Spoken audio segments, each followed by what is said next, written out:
Startuprad.io, your podcast and YouTube blog covering the German startup scene with news, interviews, and live events. Hello and welcome everybody. This is Joe from Startuprad.io, your startup podcast and YouTube blog from Germany, as well as the world's first internet radio station dedicated to startups and tech companies. I'd like to welcome you back to another episode of our Entrepreneur Tools, where we talk to entrepreneurs and service providers about problems entrepreneurs are facing and how we can solve them. As you may have seen from the headline already, we are talking today about how to build a tech team, especially the headhunting and the personality part. Therefore, I'd like to welcome back Tim. Hey, how you doing? Hey, I'm good, thanks, Joe. And yourself? I'm doing great, thank you. It's a lot of work as always if you want to be an entrepreneur, but I'm happy to do that, and I love the flexibility. Talk about entrepreneurship. We may tell the people that down here in the show notes there's a link to your last interview where we talked about headhunting, building up teams, how to headhunt, what to look for, yada yada yada, all the stuff. Go down here in the show notes and there you'll find something.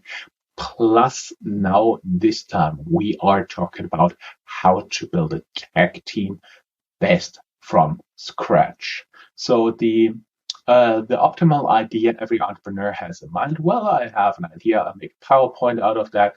I'll raise 10 million with that, and then I come to you and we build a tech team. That's how it works, right? Yeah, it's that simple. Yeah. Okay, so we are talking about building a tech team. Doesn't necessarily mean an on-location tech team, but a tech team that has to work together. And I do believe since you're the headhunter, you're more focused on the people and less on the technical skills. They have to have them, but that's something you cannot prove like in that. That is something the CTO or the founder would need to prove. So what is the kind of level, what are the kind of blueprint you would need in order to really start headhunting? For example, a entrepreneur approaches you and says, hey, you know what, I'm short of a CTO, can you help me? Mm-hmm. Yeah, I mean, that can be the case, absolutely. I mean, it really depends on where the company is in terms of its journey, right? And what sort of size it's at. So, I mean, if someone comes to me as a founder and they want a CTO, then, and this is perhaps their first or second employee, then that's a completely different search to an organization that, perhaps has been going, 1, 2, 3, 4 years, has funding, Series A, B, and wants a CTO. What is already there? Is there a tech stack decided on? Is there a product? Is this a software startup or is this an e-commerce startup? So obviously the situation differs, and in terms of how I would approach it in depending on the situation of the startup. Could you give us 1 or 2 examples? Let's say classical case, e-commerce startup and something really deep tech working with AI. It's both startups are very new. We're focusing a little bit more on the newer startups here, even though we have scale-ups and bigger tech companies here in the interview as well. Because I do believe that's something entrepreneur needs to think about, need to worry about, because your first few hires, they are very important for the success of your company, and therefore you should really think it through. So how would you approach, let's say, a team of 2 or 3 founders and they're looking for a CTO? I mean, I would, so first of all, I mean, they need to always think about why, right? Why are you hiring this person? What does this person need to do? What skills does this person need to have?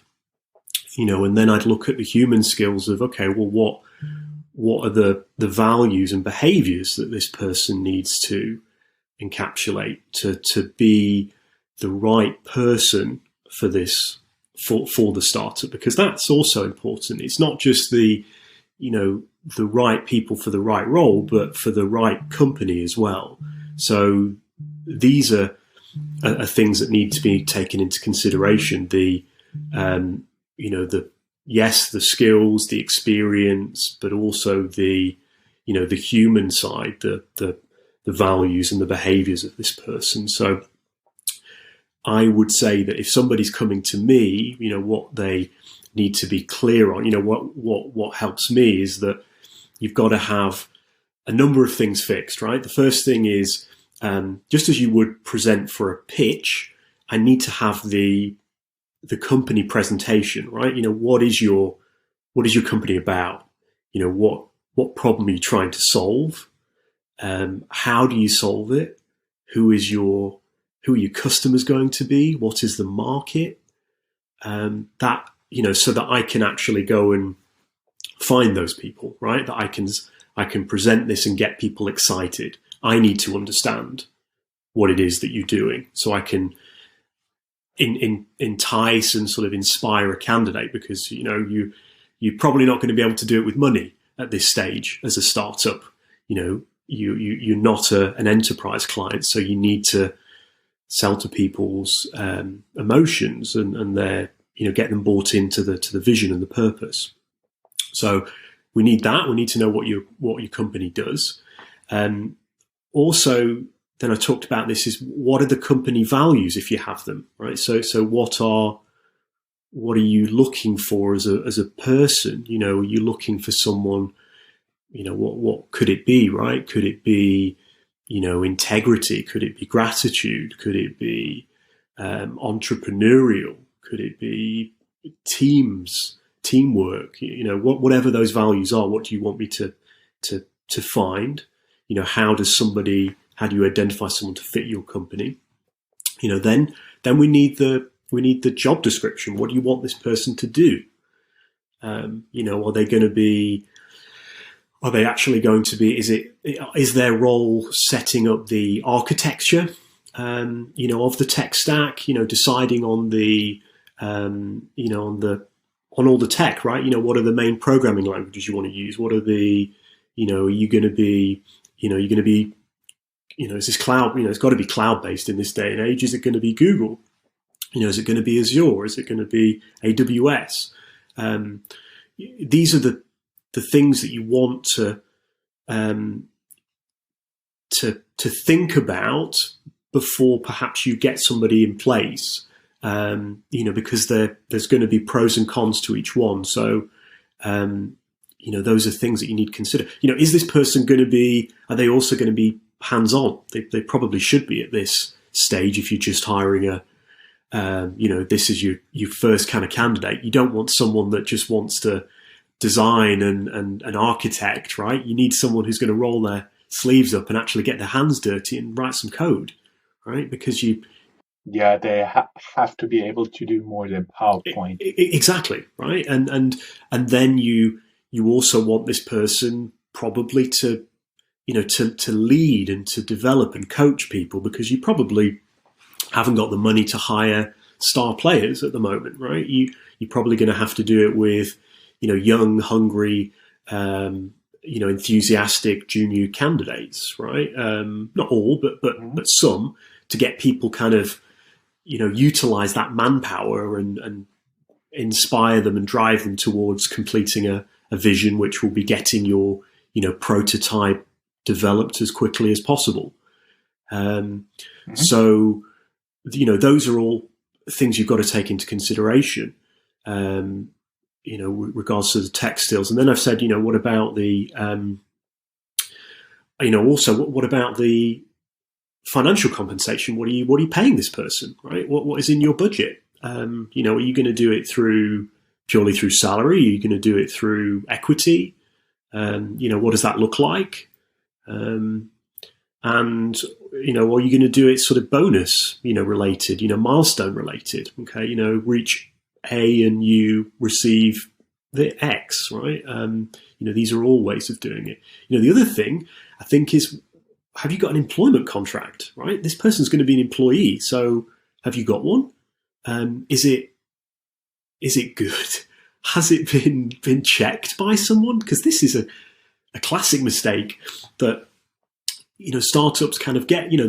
They're going through the process of hiring people, and then they get to the offer stage. They send an offer to a candidate, and the candidate rejects because they look at the contract and they think, my God, this is not compliant, and there are things in here that shouldn't be in here, and then it's kind of difficult to move back, to go back from there.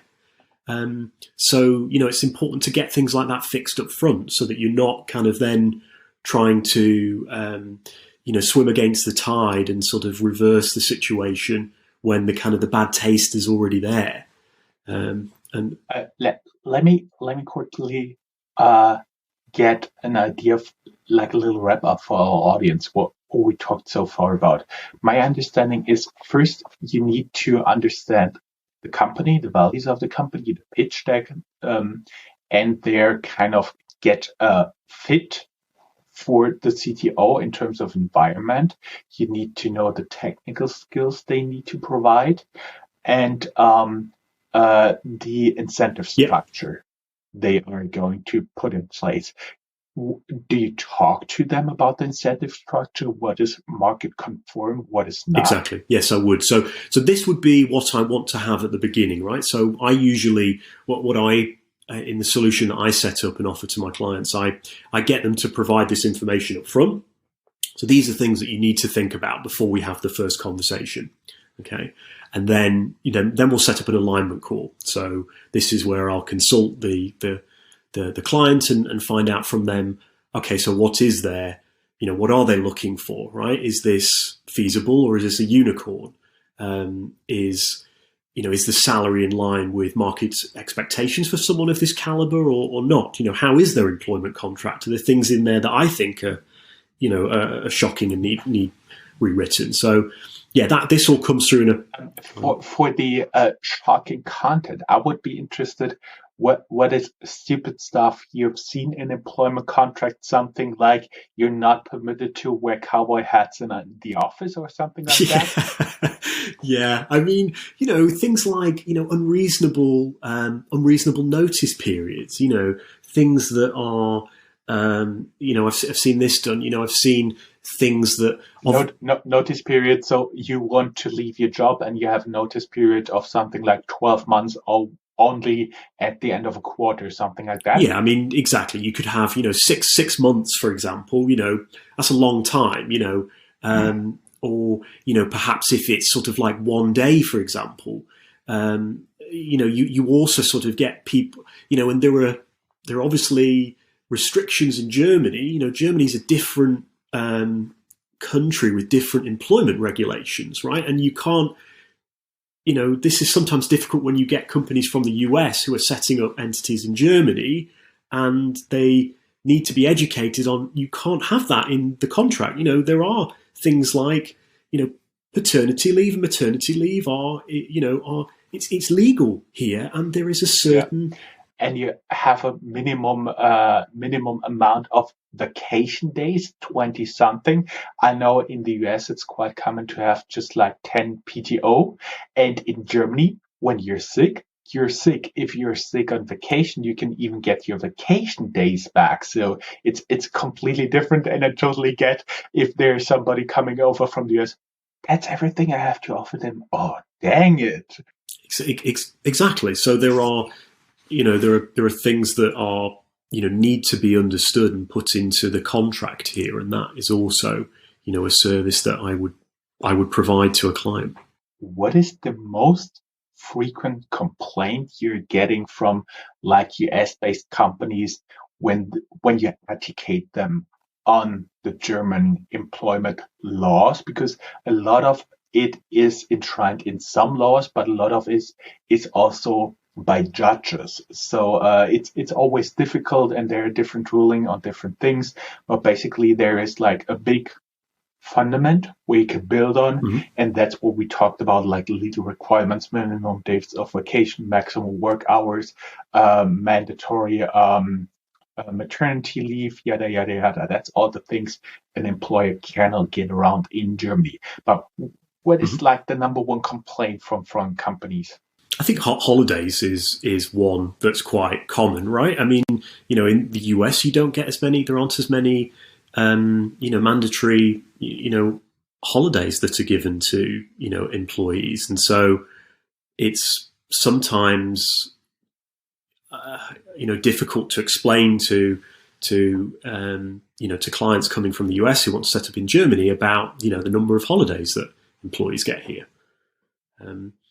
I just found a list here, and it says that on average in the state of Baden-Württemberg, many people would know, for example, for Stuttgart, the headquarter of companies like Porsche, Mercedes, and something like this.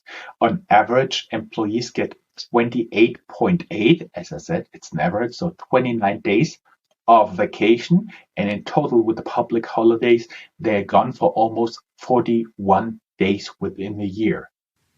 Yeah. And then, then there are things like sick days as well, right? There are probably an average in Germany, 10 sick days per year. So then you're looking at, what's that? Now we're looking at 50 days out of 250 working days. So that's... Oh, I'm not familiar with the regulations in other countries, but basically here in Germany, the parents can get sick leave on their child. So basically, if the child is sick, the mom gets a paid day off to take care of her kids, children, however you want to call it.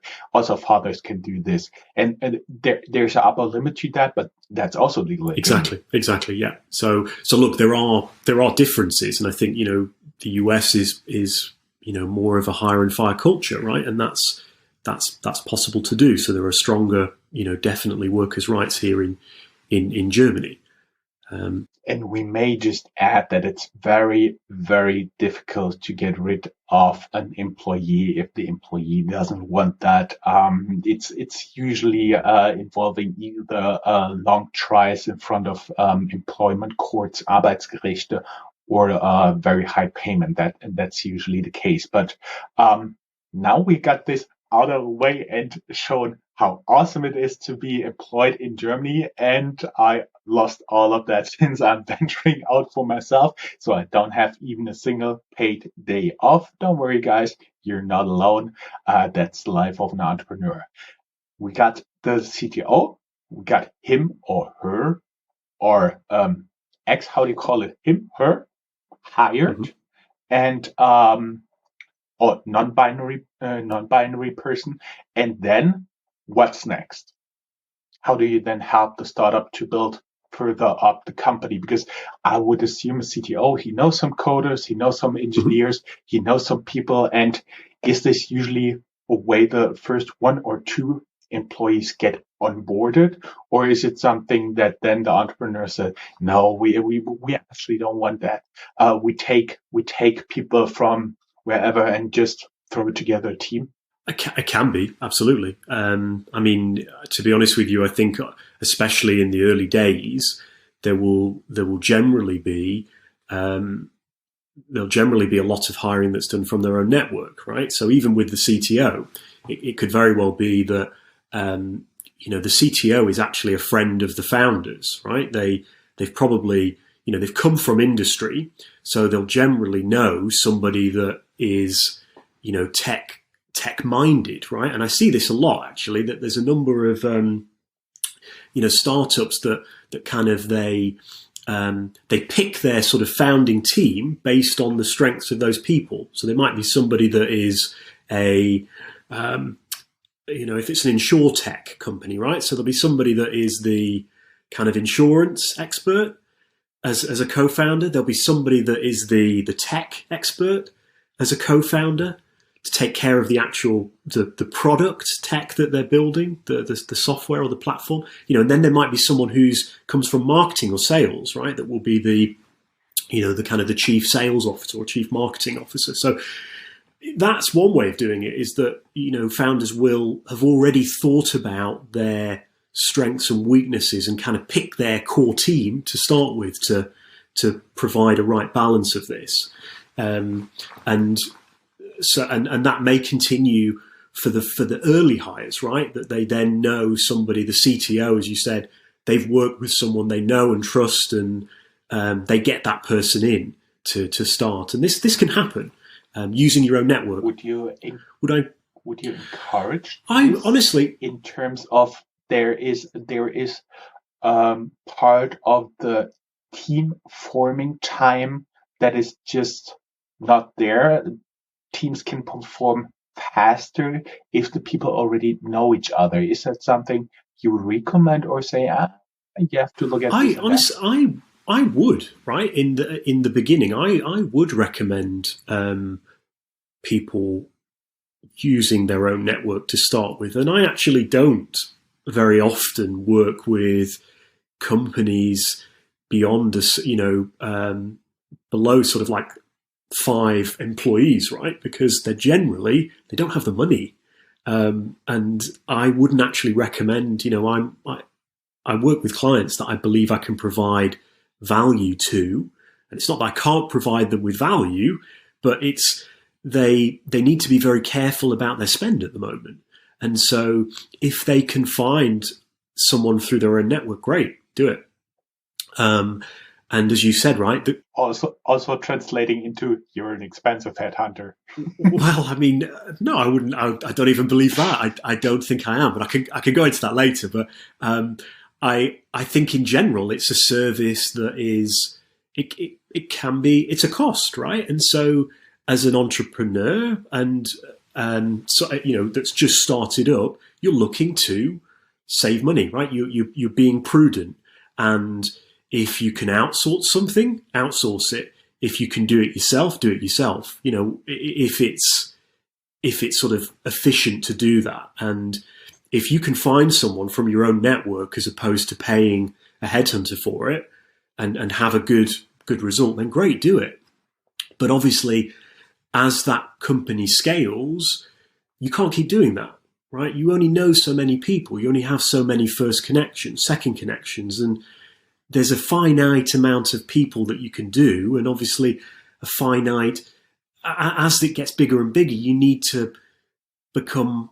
more experts, and you don't know all those experts. You can only know so many people. So you start having to go outside of your circle. And that's where someone like myself comes into, I have a larger network and I have a different network, and I can find people and test people that you don't have the time to do because you're trying to grow your user base. You're trying to get investment.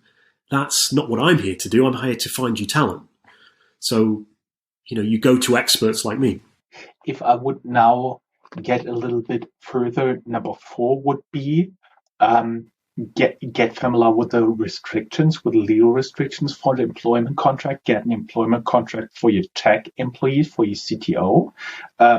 Next one would be number 5 would be take the network of the CTO to get tech talent. And then I would now deduce somewhere around like 2-digit employees, a company around 10 employees. That is the time you can really think about an external headhunter, because on average, as you've seen, there is an end to the network of the founders, and then you need external help in further developing the tech team, right? Could I just take it back a little, Joe, and just to, you've said, okay, so don't use a headhunter when it comes to, I've said, okay, sorry, you didn't, it's not what you said. I was saying it perhaps might be better to use your own network to start with. That's fine. But what I would consider is perhaps using, getting advice on, and this is where I help startups, is, okay, what about your hiring process, right? So, okay, I perhaps haven't, you don't necessarily need me to find your people, okay? You've got your network, that's fine. But, okay, what is your hiring process, right? What are you testing for? How are you testing for it? How are you measuring it? What about your recruitment process, right? How are you reducing unconscious bias? Do you know what unconscious bias is? How are you these are all things that I can help you with. And that's, sorry. And that was exactly the point I was going at, because if your company scales to like a certain degree, my personal experience is something like if I had a team of 10, 15 people, I would approximately know what they're doing. But after that, you need to process also to get new employees on board, as you said, recruiting. Mm-hmm. But also what's very important, what many startups forget, is the onboarding. How do you get people in the team? How do you show them their duties? How do you make them familiar with report this to that, report this to that? And if you see that, stand up and sing in the room or something like this. That is something people need to think about. Entrepreneurs need to think about. And it's very dry. It's very boring, but there are a lot of good examples out there for this stuff. Do you have some recommendations, or can you provide me with a few links that I can link down here in the show notes for people just to start thinking about this, a hiring process, hiring policy, onboarding process, something like this? Mm-hmm.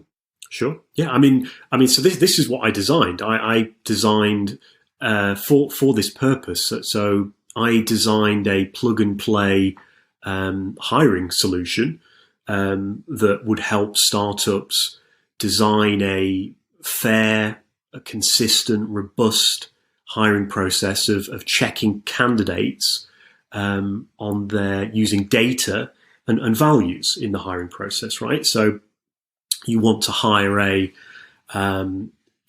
front end developer with JavaScript and React. Okay, well, how are you going to go about that? So how are you going to test for those technical skills? Do you have your own technical tests, or do you need to use a platform for those technical tests? How are you going to, okay, so you've got your values. How do you check for those values? You don't just ask, are you entrepreneurial, yes or no? Where's the evidence? How are you going to do that? How are you going to record it? What about, how are you going to reduce biases? A lot of people, and I've done this myself, is the kind of the affinity bias, looking for the mini-me's, right? We sort of hire people that are like us, and it doesn't necessarily, and it's often not the case, that they're not the best people for the role. They're just people that we like the most. So how are you going to reduce all these things? And that's why, I designed this process to give people a framework so that they don't have to think about how to design this process. I can give it to them, and then we can put candidates through it. And there's also things that, they can do themselves. There's lots of, there's lots of different testing platforms they could use themselves. There's lots of sort of help on questioning, or they can, they can reach out to me. I'm happy to provide like free. I've designed a values scorecard that I give to clients for free, that they can just type in their values in there and give them some prompts as to open questions to test, and they can go and do it.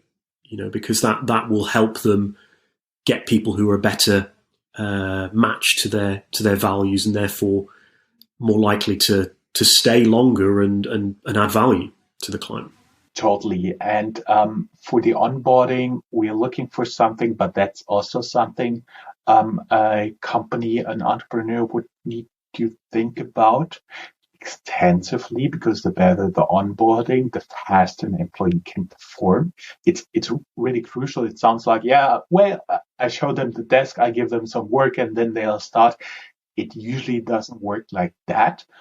But now we got to the stage. Okay, this is how we hire a CTO. This is how you may or may not use his or her network, and then we get into like a hiring policy, onboarding, yada yada yada, and that is basically the process of growing up a tech team from the little bit more administrative side.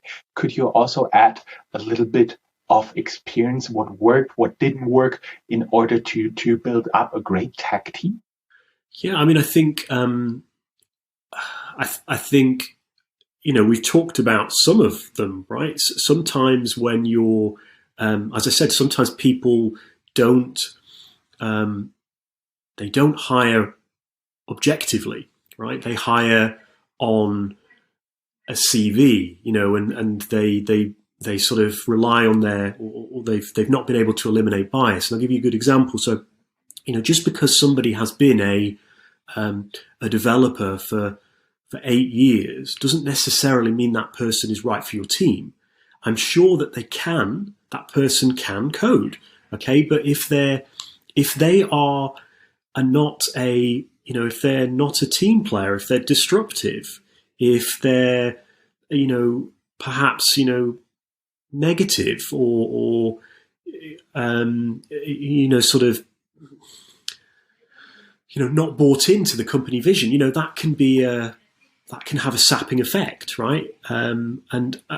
Yes. Plus, I've personally experienced in whatever type of job is out there, there are people who are basically leading their teams, their company. Everything has to go through my desk. I have to see everything. And that is not how you can manage, right, a really high performing tech team. And it also has a side effect that this person who's in the center of everything, he or she is crucial, and they're also the bottleneck. So that is something I'm always looking for not to get done. Basically, I try to split these duties as much as possible, break them down onto team leader level or even lower. And that also, this breaking down of tasks, this as few as possible reviews, but as good as possible reviews. That is also something people need to have the skill for. It's something you can partially learn, but partially it's just the personality of people, how they work. Yeah, exactly. Are they, and that's the challenge. That is one of the challenges, right? If you've worked in a large organization, in a corporate, and you've used to sort of lots of different tasks being done by lots of different people, then you're going to find it very difficult, and lots of people do, coming into a startup where you're sort of having to play more than one role, and you need to be proactive and show initiative and sort of wear lots of different hats, because it just needs doing, right? And it sometimes you've just got to pick that up and not wait for somebody else to do it. Speaking about that, what is your experience? Does it work pretty well if you have employees coming from a corporate to startup, or is it better for an early middle stage startup to actually look for people who are already at startups? Yeah, that's a good question. I mean, I think it depends. I don't want to sort of there are success stories for both scenarios, and there's failures for both scenarios. It really does depend on the person and what their mindset is. There are people that have worked in corporates, and I know I have, right, where you kind of feel limited, right, and you're sort of boxed in, and you like to have range and depth and do lots of different things, and so you thrive in a startup because you love the adventure and the challenge and the variety of that. Or there's other people that drown in it because it's too much and they don't know where to start, and they want to be specialized and don't want to look left or right on something and feel overwhelmed. So it depends on the candidate, and you've got to dig deep into that in the interview process. Asking them about their, checking, competencies of perhaps, where they've been proactive, where they've gone outside of their comfort zone, and giving you examples to give you the confidence as an employer that, okay, so they haven't had that experience, but they could thrive in it. Whereas somebody that's worked in startups, they know how it works, right? That they understand what is expected of them. So there's not as much of a risk, but sometimes you need to take the risk, right? Because the talent's worth it. And how do you work in a startup if you've never, you never worked in a startup before, right? You've got to, everybody has to have a first time sometime. Any famous last words, last recommendations, like insider tips, how to really get well-performing teams together. And don't get me wrong, I know a very important part is the boss. I've heard frequently that people are coming for a salary and leaving due to a bad boss. Yeah. I mean, that can often be the case, right? But boss is one thing, but I remember somebody saying to me once about, okay, yes, it's not just about your boss. You've got to manage up, and it's also on you to influence and shape that environment. And have you presented feedback to your boss? Have you told them about the impact that, first of all, are they aware? Are they aware of the impact that their words are having on you and other people?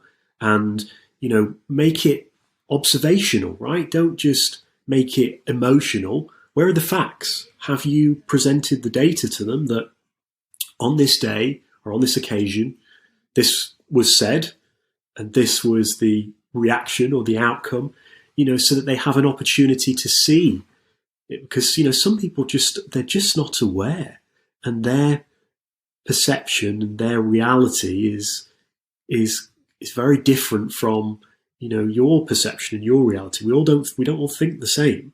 So address it rather than, suffer in silence, because at least with addressing it, you have a chance of making it better. If you just suffer in silence, it's never going to change. That are actually pretty good words, and actually people who are suffering in silence, they are much more open to be approached by headhunters like you.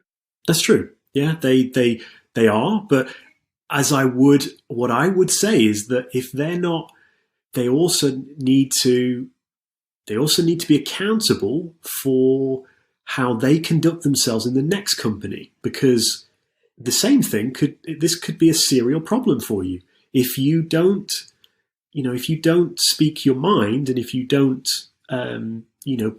manage up and provide feedback to your bosses.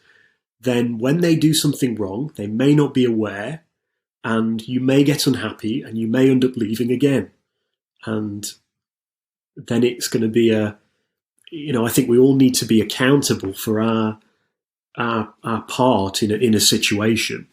Well, actually, there's nothing I have to add here. We'll try to wrap up the points you've made. I think you made a lot of very good points down here in the show notes, and you'll provide us with some links for further reading, because in like 30 minutes, 35 minutes, you cannot really build up a good tech team, but we just wanted to get you started on thinking how to do that. This is the start of a journey, and it most likely will never end, but you have to get started at one point. In China, they say even a 10,000 li long journey starts with a small step, and that was your first one towards a high-performing tech team. Tim, thank you very much. It was a pleasure having you as a guest. And everybody who'd like to learn more, go down here in the show notes. As always, there will be Tim's LinkedIn profile, and of course, all the links we've promised, depending on where you're listening to this or watching this. Maybe the links don't work. Just go to Startuprad.io/blog and look for our interview here. Tim, thank you very much. I enjoyed again very much having you as a guest here. Thank you. Thanks for having me. Yeah. Totally my pleasure. Have a good day. Bye-bye. Take care. Bye. That's all, folks. Find more news, streams, events, and interviews at www.startuprad.io. Remember, sharing is caring.